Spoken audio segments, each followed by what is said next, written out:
किसानों को फसलों का उठान में और खाद की दिक्कत नहीं आने दी जाएगी। श्रुति चौधरी ने आज अपना कार्यभार संभाला।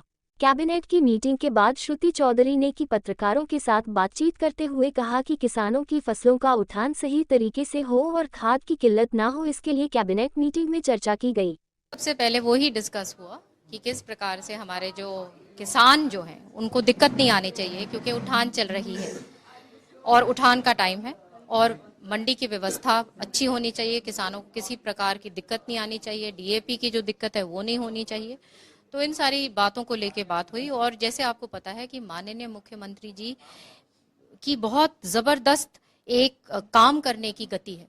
जैसे कल ही उन्होंने अपनी पहले कलम से हमारे जो नौजवान जो बच्चे हैं अपने बलबूते पे वो नौकरी पे उनके सारा का सबका सिलेक्शन कराया। 24,000 बच्चों का सिलेक्शन हुआ है। गांव-गांव से हमें फोन आ रहे हैं कि हम अपने बलबूते पे लगे हैं। तो ये एक बहुत बड़ी बात है जहां पे सरकार ने बिना पर्ची खर्ची के काम किया और वो सारी जो चीजें हैं वो ये नतीजा ये हुआ कि आज के दिन जबरदस्त तरीके से लोग साथ खड़े हैं।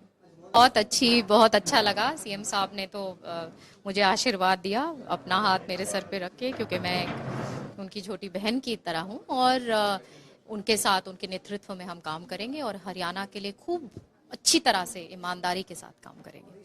सबसे ऊपर प्रायोरिटी महिलाओं के लिए है और ये हमारा संकल्प पत्र में भी सबसे पहला संकल्प महिलाओं के लिए था। चाहे 2100 रुपए की बात हो, चाहे स्कूटी ग्रामीण लेवल पे, जैसे मैंने कहा कि हमारी बच्चियां काम इतना मेहनत करती हैं, पढ़ाई करना चाहती हैं, आती हैं हमारे पास, बोलती हैं कि हमारे पास ये व्यवस्था, जैसे हमारे स्कूल में कभी कभी उनको साइंस पढ़ना होता है, साइंस नहीं होता, कॉमर्स नहीं होता ग्रामीण लेवल पे, और बहुत काबिल बच्चे हैं और अपनी जी जान लगाते हैं। तो उन बच्चों के लिए, ताकि वो पीछे ना रह जाएं, तो ग्रामीण बच्चियां जब वो जाएं कॉलेजेस में उनके पास स्कूटी हो।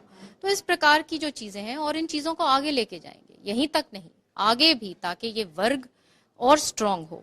33% रिजर्वेशन माननीय प्रधानमंत्री जी ने हमारे महिला वर्ग को दिया है और आप इससे देखिएगा कि आगे किस तरीके से ये रूपरेखा बदलेगी, किस प्रकार का पार्टिसिपेशन। आज भी जब हम जाते हैं महिलाओं को सरपंच लेवल पे देखते हैं कितनी एक्टिव हैं। चौधरी बंसीलाल जी ने मेरे पिता के बाद मुझे पगड़ी पहनाई थी और 19 साल हो गए और अब मैं देखती हूँ कि किस प्रकार से जब हमारी बच्चियां आती हैं मेडल्स लेके, हमारा कितना हम गौरव महसूस करते हैं जब वो आती हैं और सारी सजी हुई होती हैं पगड़ियों में। तो ये एक सोच है जिसको हमें आगे बढ़ाना है।